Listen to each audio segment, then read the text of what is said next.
Hello everyone, I am Dr. Munish Kumar Bhardwaj from School of Engineering and Technology of IGNOU. Today we will be discussing about the basic concepts of concrete technology. In this lecture we will discuss about the concrete, that what is concrete, then we will discuss about what are different types of concrete, then what are the different grades of concrete, then we will discuss the proportioning of materials of concrete, then we will discuss importance of concrete, we will also discuss the advantages and disadvantages of concrete, then how the different materials are selected for preparation of concrete, that we will also discuss, and finally we will discuss the reinforcement in concrete, that how we provide the reinforcement and what are the different grades of the reinforcement that we provide in the concrete. In this module, you are required to learn about the ingredients of concrete, describe the importance and properties of concrete, draw the process diagram of concrete, and explain different operations of concrete along with their sequence. These are the module outcomes. That after going through this module, you should be able to learn these things and explain these things. So let us first begin with what is concrete. So as far as the word concrete is concerned, it is derived from Latin word concretus, which means compact, condensed or hardened material. So as far as the definition is concerned, we can define concrete as a composite material which is a mixture of binding material or cementing material, inert aggregates. These are of two types, coarse aggregate and fine aggregates, and water. And when these are taken in some specific proportions, with or without admixtures. So two words are very important here, that specific proportion and with or without admixtures. Specific proportions means we have to take these ingredients in some specific proportion, and admixture is a compound, basically the generally chemical compounds which are added in concrete to improve its properties. Now let us see what are the options for these different ingredients. Let us begin with binding material. As far as the binding material is concerned, we have option of using cement, lime or bitumen. Then fine aggregate, we have the option of using sand, surkhi and cinder. In coarse aggregates, we have the option of using crushed stone, gravel or broken bricks. Now, what are different type of concretes? Concrete can classified based on two criteria. First is classification based on binding material, and second is classification based on design or nature of stress conditions. So let us see first one, classification based on binding material. So the different type of concrete based on binding material we can classify. First, lime concrete, when we are using the hydraulic lime as a binding material. Second is cement concrete, when we are using cement as binding material. And third is asphalt concrete, when we are using the bitumen as binding material. Now let us see what is lime concrete. So lime concrete is when we are using binding material as hydraulic lime, and fine aggregate we have the choice of sand, surkhi or cinder, and coarse aggregate we can use either crushed stone or broken bricks. So if we are using these things, then we get the lime concrete. Let us see what are the properties of lime concrete. So as far as the strength is concerned, it has less strength in comparison to the cement concrete. Also, it is cheaper than cement concrete. It is good for dry conditions. So when we see the use, lime concrete is very good when we are using it in dry conditions. But where the moisture is too much or wet conditions, it is not good to stay. Now let us see the uses. It is used for inferior works, for example foundation work, under the floors, over the roofs. What are the drawbacks of lime concrete? It takes more time to gain strength basically, it takes longer curing time, and also it does not harden in water. As I told you that it is not good in wet conditions. That is the reason, because it does not harden in water. Now let us see what is the action of lime. So how this hydraulic lime is prepared and how finally it becomes a hard material. So lime is actually prepared by burning the limestone, which is a calcite. Chemically it is calcium carbonate, CaCO3. When it is burned, then we get the quicklime, that is calcium oxide, CaO.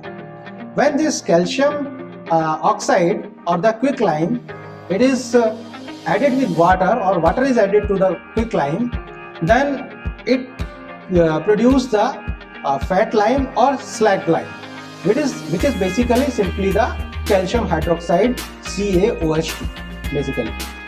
Then this creates the hydraulic lime.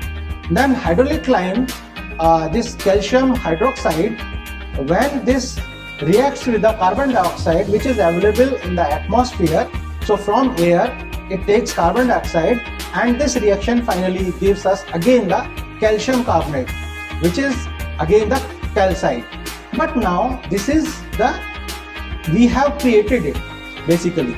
So now it is you can say the artificial calcite, whereas we begin with the natural calcite in the limestone, and finally we get, after the different reactions, finally we get the same material, but it is artificially produced, and again it is a hard material, and it continues to hard for a longer time, for weeks. So finally it gets its strength. Second, let us see the asphalt concrete. Asphalt concrete is prepared when we are using the binding material bitumen. So bitumen as binding material, and fine aggregates we can use sand. For coarse aggregate we have the option of using gravel or crushed stone. So that way we create or prepare the asphalt concrete. And you know that asphalt concrete is used basically for road work, for creating pavements and the road bits basically. Now the third one is the cement concrete. Cement concrete we obtain when we use cement as the binding material, and we have the fine aggregate, we can use the sand. For coarse aggregate we have option of using gravel or the crushed stone. So by combining these ingredients we get the cement concrete. Let us see what are the properties of the cement concrete. Cement concrete is having high strength, it is easily workable, and it is highly durable. These are the three important properties because of which this material is very popular in construction industry. Now let us see what are the uses. It is used where the strength and the durability are prime importance. For example, buildings and other important engineering works like bridges, dams, flyovers. You know that cement concrete is used in almost all type of constructions. Now let us see another classification, the classification which is based on design or the nature of stress conditions. First category is plain cement concrete. Plain cement concrete, here the plain word is coming because in this cement concrete we are not using the reinforcement. Means it is plain cement concrete is without reinforcement. Here it contains considerable strength in compression, but in tension it is weak. It is used where the high compressive strength and weight are the primary requirements. For example, gravity dams, columns, dock walls, gravity retaining walls, foundations and floorings. These are the conditions where only the compressive stresses are coming on the structural elements. So there it works very good. So that way we use there the plain cement concrete. Second is our reinforced cement concrete. As it is clear that in cement concrete we are adding reinforcement. Means we are providing the reinforcement to the concrete in the form of the steel bars. And this reinforcement is provided in the tension zone as you know that concrete is weak in tension. Reinforcement is also provided in the compression zone also for the two purposes basically. First is to reduce the size of concrete member, and second is to take care of the reversal of the stresses. These are the two conditions basically when high compressive stresses are coming in the structural member, then we have to increase the size of the member. So we have the option that instead of increasing the size of the member, we can provide the reinforcement in the compression zone, and this way it will take care of the high compressive stresses that is coming in the structural member. Second is that because of the reversal of stresses, that as you know that in case of vibrations, that is the simplest condition I'll tell you, that in case of earthquake basically, in that seismic vibrations, what happens that structural a member is behaving like just like vibrating basically, and due to this vibration the stresses are changing, nature of stresses is changing very frequently basically. So in the zone where earlier it was compression, then next moment it will be tension. So this change of nature of stress is called as the reversal of stress. So where these conditions may occur, to take care of such conditions basically efficiently and safely, this reinforcement is provided in these conditions also. The third one is our pre-stressed cement concrete. In pre-stressed cement concrete, what we do basically, that high compressive stresses are induced by pre-tensioning the reinforcement to neutralize the tensile stresses caused due to the applied loads. It is different from the reinforced cement concrete, that in reinforced cement concrete we are providing the reinforcement in the form of the steel bars. Here we are using the steel tendons, and these steel tendons are pre-stressed to generate the high compressive stresses in the structural member. And when the load comes on the structural member, this pre-induced stresses take care of the tensile stresses that will be generated because of the loading of the structural member. So these are the classification of different type of concrete basically.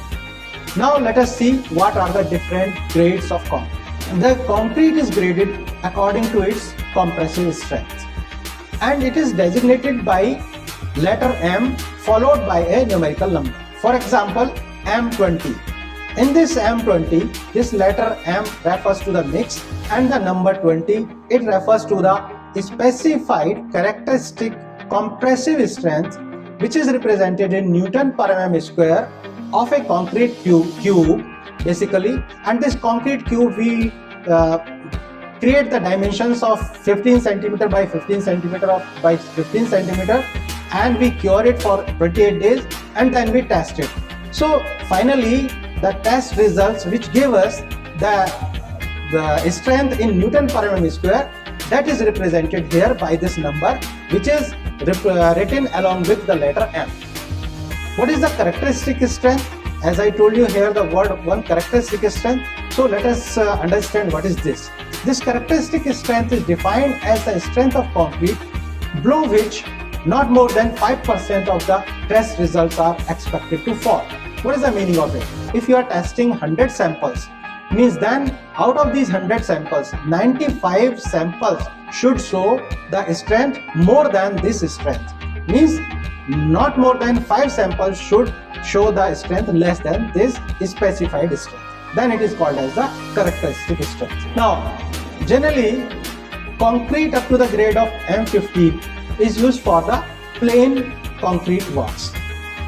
The minimum grade of concrete for reinforced cement concrete as specified by the IS code 456-2000 is 20 Newton per mm square is the strength, and the grade is M20 basically. So for this study of this course, you have to refer different codes basically.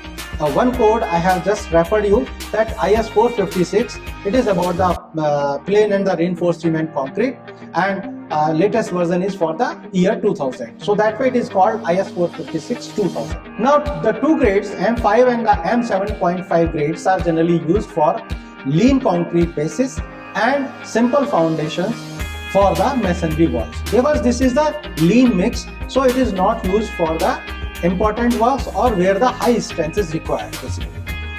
For pre-tension, pre-stress concrete, I told you that there is a one type pre-stress concrete is there, and the pre-stress concrete is also of two types, pre-tension and post-tension. As the code specifies, for pre-tension pre-stress concrete, we can use only the grade M40 and above, means not less than M40, and for post-tension pre-stress concrete, we can use the grades M30 and above, means not less than M30. So these are the different grades which code is specified that for different purposes what grade, minimum grade should be used basically. Code specifies, it gives a table in which the different grades are given basically, and these grades you can divide into different categories: lean mix, ordinary concrete, standard concrete, and high strength concrete. Lean mix, as I told you just now, that M5 and M7.5, these two grades are taken as the lean mix. In ordinary concrete, we take M10, M15, M20, and for standard grade concrete, it starts with our M25 and it goes up to M55. M60 and above, we classify them as a high strength concrete. And up to ordinary concrete, basically generally, we can prepare this concrete based on some standard mix proportions. Just like M10, you can use 1:3:6. Here the 1 is the cement basically, 3 is fine aggregate, and 6 is the coarse aggregate. So these three ingredients of the concrete can be taken in this proportion, and we can get that way the M10 concrete. But beyond M25, means starting from M30 and above, we have to design the concrete grade, and these grades are then called as the design mix basically. And based on some experiments, lab tests, and some calculations, we do the design mix basically. So that way, these are the different grades that are used in concrete. Now, proportioning of materials for concrete. That how we do the proportioning of these materials for preparation of the concrete. Cement, fine aggregate, coarse aggregate, and water. These are the four ingredients of the concrete, and these should be so proportioned that the resulting concrete has the following properties. Means these properties will govern the proportioning of these ingredients of the concrete. First criteria is that while fresh, concrete is workable enough for economical and uniform placement, but not excessively fluid. Means it has good consistency but should not be highly fluid. Second criteria is when hardened, the concrete has sufficient strength and it should be durable. Then third criteria is that the preparation of this concrete involves minimum cost for material and labor. So these are the criteria how we proportion the different ingredients of the material. Now the proportioning of cement, sand, and coarse aggregate is termed as the mixed design. And mixed design is of two types basically: nominal mix design, and we have another mix is the design mix. So these are the two mix, nominal mix and the design mix. As I told you that the nominal mix you can prepare based on some standard proportions that are being used basically over a long period of time based on that experience. And for design mix, we have to do some lab tests and we do some calculations to reach at the design mix basically. Next, we will see that what are the different factors that govern the choice of the mix proportion. So first is strength of concrete. That mix proportion will depend upon how much strength of concrete you want to attain. Then quality of concrete, that what type of quality control you want in our concreting operations, that also will govern the mix proportion. Then third is durability and workability of the concrete. Then next point is water cement ratio. It is very important point basically this water cement ratio govern many properties of the concrete, and also this will govern the mix proportion. Then next is aggregate cement ratio. That what should be the aggregate and cement ratio that will govern the mix proportion. Then grading and type of aggregate.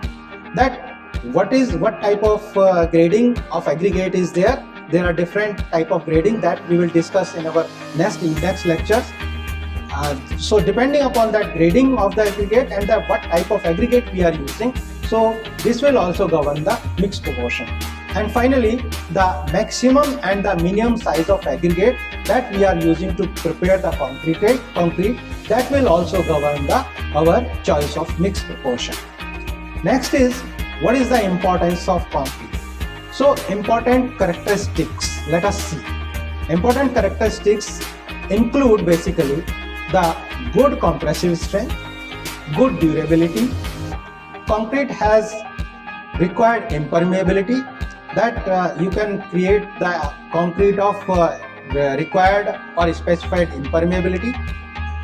Concrete is good for fire resistance. Basically, it can resist the fire up to a certain degree basically.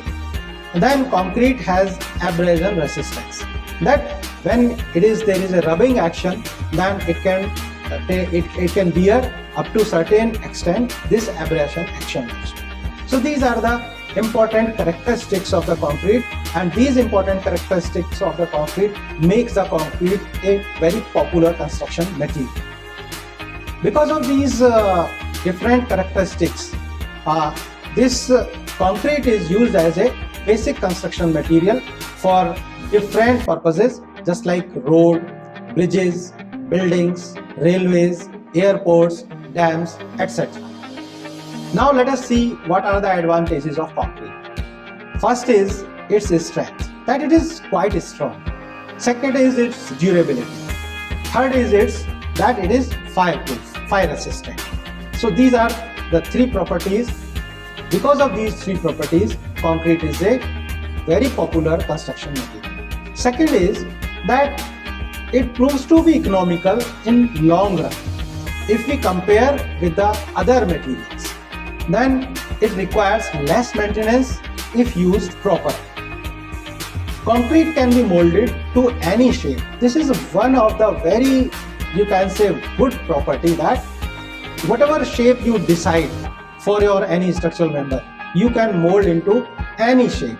Just you prepare the formwork of that shape and you pour it, you will get that shape basically. So this flexibility is very important in concrete basically. And size also, that you can create of any size for architectural and the decorative purposes. So for architectural point of view, or if you want to create some decorative structural element, you can use, because it is very flexible material. You can mold it to any shape and size basically. Concrete has unlimited structural uses, and it is quite strong in compression, can resist tension when reinforced with steel. As I told you that concrete is very strong in compression. It has only problem that it is weak in tension, but this weakness you can overcome by providing the reinforcement in the tensile joint. So that way, these are the very important advantages of the concrete. Now, concrete and steel have approximately same coefficient of thermal expansion. This property is very important when you are using the composite materials. Means when two different materials you are using, then they should behave similar in all conditions. So here, when it is exposed to heat basically, so concrete and steel, here in RCC we are using this concrete and steel as a composite material. So this is very important to know that what is the thermal expansion basically, coefficient of thermal expansion for these two materials, and luckily we have approximately the same coefficient of thermal expansion for these two materials. So that way it creates a very good bond between these two materials. Concrete can be used as a grouting material to fill up the cracks, because it means that if there are some cracks after construction, then these cracks can be filled by grouting of concrete. Then concrete can be pumped. Hence, places where the spaces for material storage are not available, it can be transported through pipelines. That if we are having some situations that you cannot store the different ingredient materials, so you can just prepare the concrete at another place and you can pump it. So this is also the very good advantage of the concrete. Concrete has hardly any disadvantage if constructed properly. And if there are some deficiencies, these deficiencies can be overtaken or overcome by using some admixtures. So that way, all these properties makes it a very good construction material. Now let us see what are the disadvantages. First, concrete itself is a brittle material. And being brittle material, if there is a failure in concrete, it's a sudden failure, because in brittle materials failure is sudden. It doesn't give any indication, warning basically. So that is the main problem. But as I told you that these deficiencies can be improved by different ways. So we can make it elastic by introducing the reinforcement, by providing reinforcement. Concrete has low tensile strength, hence surface cracks develop which lead water to penetrate and cause corrosion of the steel. But this drawback can be minimized by using the steel bars and the meshes. By using the steel bar and meshes, we can overcome this problem. That we can provide the tensile strength to the concrete. Another problem is that concrete shrinks on drying and expands on wetting. The provision of expansion joint can be made which can minimize this problem. Another problem with concrete is that creep due to sustained loads. That with time, under the sustained load, it creeps, means there is a very slow gradual expansion. So which we call as a creep basically. So creep is also one of the problems. Also, concrete cannot be made impervious perfectly basically. Hence, water-soluble salt cause efflorescence which give bad appearance to the concrete, and also it affects the life of electrical and other fittings basically. Ingress of the moisture and other chemicals or the elements affect the electrical and the other type of fittings basically.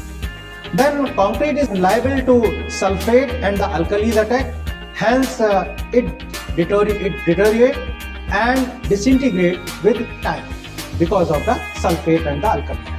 Now let us see how we can select the materials. The quality and the characteristics of the concrete depend on the quality of the materials used basically.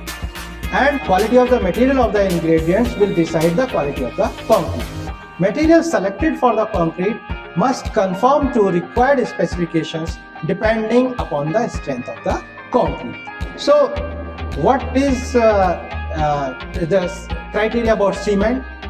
That cement should be fresh and of approved quality, and it should be stored properly to prevent the deterioration, because we know that with time cement deteriorates.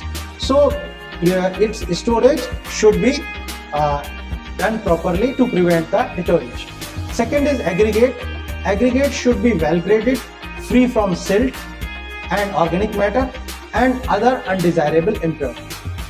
That aggregate should not be having any impurities. Then only we can get the good quality of concrete. Water, what is about the quality of water?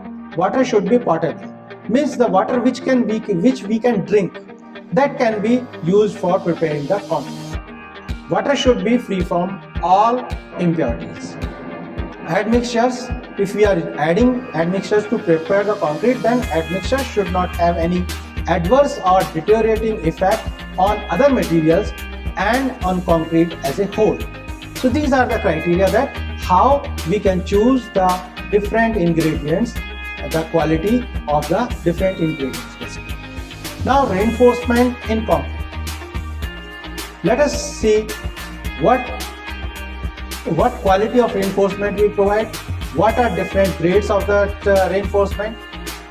Concrete is very strong in compression but weak in tension. As I told you, Steel is equally strong in tension and compression, but for long steel bars there is a problem. What is that problem in that? It cannot resist the equal amount of compression force due to its buckling. That if you are using long steel members, then under compressive force it may buckle. So that way it doesn't give that equal compressive strength which is equal to the tensile strength basically. Now the combination of the steel and the concrete is a very good proposition, and when this composite material takes the compressive as well as the tensile stresses very safe. Now let us see what are the different grades of the steel. Mild steel, which generally is represented as Fe250. Here Fe means the iron or the steel, and 250 is its strength, basically yield strength, 250 Newton per mm square.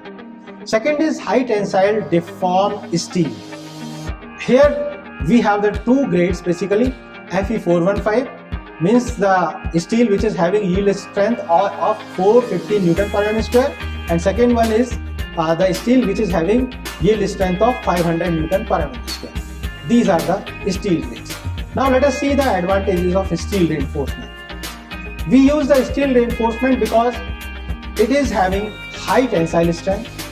Steel is able to develop good bond with concrete, and also steel is easily available. Coefficient of thermal expansion is nearly equal to that of the concrete. Also, you can cut it, bend it, bind it and weld it easily. Also, concrete is not producing any harmful effect on the embedded steel. So these are the advantages of using steel as reinforcement. So now let us see what are the different forms in which we can use the steel in the RCC. We use round bars, deformed bars, twisted bars, square bars and the flats for RCC bars. Expanded metal fabric or the fabric made by welding or weaving steel wires in the form of oblong or square mesh are also used as reinforcement in slabs, shells and the concrete roads. For works of large dimensions like massive foundations etc., sections like rolled steel beams, channels or angle irons can be used. Diameter of round bars used in normal building works are 6 mm, 8 mm, 10 mm, 12 mm, 16 mm, 18 mm, 20 mm, 25 mm, 28 mm, 32 mm, 36 mm and 40 mm. These are the different diameter of the steel bars which are available in the market basically. Now bars of greater diameter of 45 mm and 50 mm are only used in exceptionally heavy foundations, large girders or counterforts etc. So these are the different forms of the steel bars which are used in RCC. Now let us see HYSD bars. HYSD means high yield strength deformed bars. These bars are furnished with lugs, ribs or other forms of surface deformations. You might have seen some steel bars which are having ribs on its surface. So these are high yield strength deformed bars basically. And what is the purpose basically? That these deformations increase their bond strength with the concrete. The process of twisting of bars result in increasing the yield stress and the tensile strength as well as the bond strength. That way we use the HYSD bars. Twisted plane or deformed bars not only have the high yield stress but also have strength that is 40% more than that of the plain round bars. Means if you compare the strength of the plain round bars and the HYSD bars or the twisted or deformed bars, these twisted or the deformed bars having 40% more strength in comparison to the plain round bars. Now on account of increased bond strength, such bars do not need end hooks and require reduced length for overlaps etc., thereby leading to the reduction in the cost of reinforcement and the labor. This is the advantage, that though it is costly, HYSD bars are costly, but here you need not hook or the this development length, so that way you can save little steel. So that way it doesn't cost much in comparison to the plain counterparts. So here in this discussion, you saw that we discussed what is concrete, what are different types of concrete, what are different grades of concrete, then how the proportioning of material of concrete is done, then what is the importance of concrete. We also discussed the advantages of concrete and disadvantages of concrete. Also we discussed that how the different materials are selected for preparing concrete. Then finally we discuss about the reinforcement in concrete. So thank you for listening and watching this program.